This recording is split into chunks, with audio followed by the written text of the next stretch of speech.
There's been an upheaval in education during the past 2 years of the COVID pandemic. Part of the change has pressed parents into increased involvement, even activism. Lisa Fletcher reports on one movement. A great awakening is usually preceded by a rude awakening.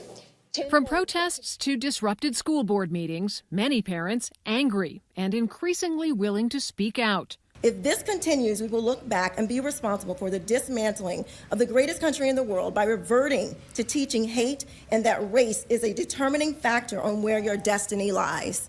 Across racial, social, and economic lines, a common thread unites these parents.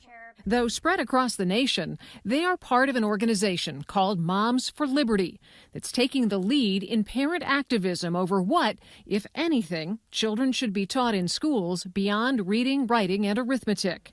South Dakota would be a new state if that were. Tina Diskovich and Tiffany Justice lead the movement that, in just under a year and a half, has grown to 80,000 members in 34 states. What triggered Moms for Liberty? We both served as school board members, and we saw behind the education curtain.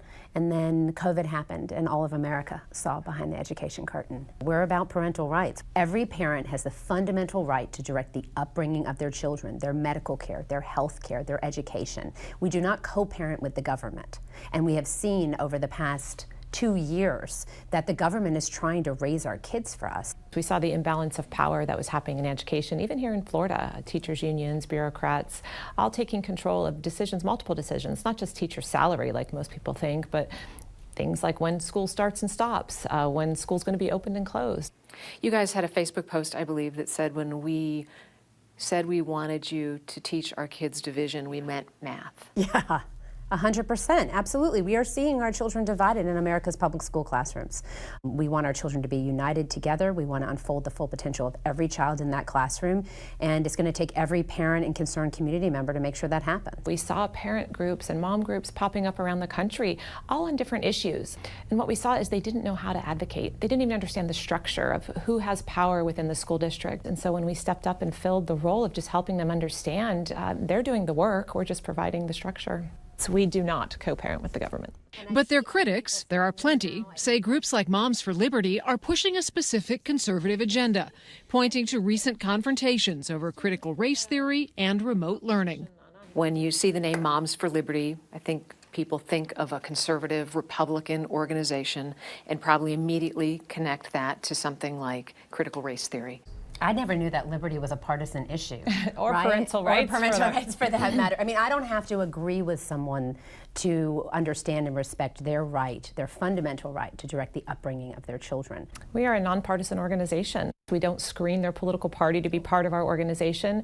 If they care about liberty, if they care about being a parent and their parental rights and their ability to guide the upbringing of their children, we welcome them.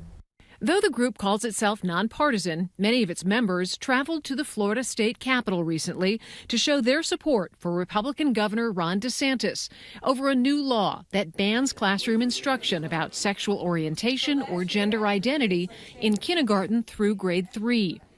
What critics call the Don't Say Gay bill has been attacked by LGBTQ groups, the White House, and some large employers in the state, including Disney.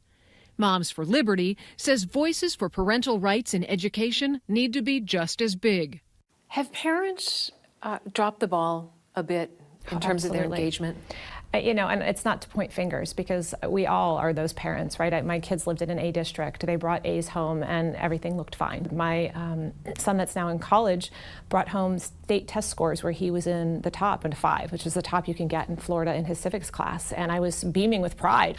Someone told me to look a little deeper into those scores, and it turned out he got about a 50% on that test. Well, and I always like to say that the only thing that school systems do better than defend and protect themselves is celebrate themselves. So, you know, the truth of the matter is that there's a lot of celebration oftentimes in public education, but when you look at the heart of the matter to see if children are really learning in school and getting what they need to unfold their full potential, what we saw oftentimes is that is not happening. Are the school boards stacked against parents in some ways? Absolutely. What's happened all across the country is teachers' unions have gotten involved in these school board races for a long time now, and they work to get their candidates on the school board. I would oftentimes sit in these bargaining sessions and say, the teachers' union is bargaining for the teachers, the district is bargaining for the district, the school board is now bargaining with the teachers' union. Who is bargaining for the parents? Where is the parents' voice being heard? We say all the time, parents need to pull up a seat at the table, because at that negotiating table, there's nobody representing parents and children at this time. And we are going to turn this ship around. We are going to reclaim education in America. So do the Moms for Liberty, those moms, set the agenda for all the chapters that they have elsewhere? No, each district sets its own agenda based on what is most pressing there. Now, Deskovich and Justice do spend a considerable amount of time teaching moms how to understand how school boards work, how to read budgets, how to identify red flags.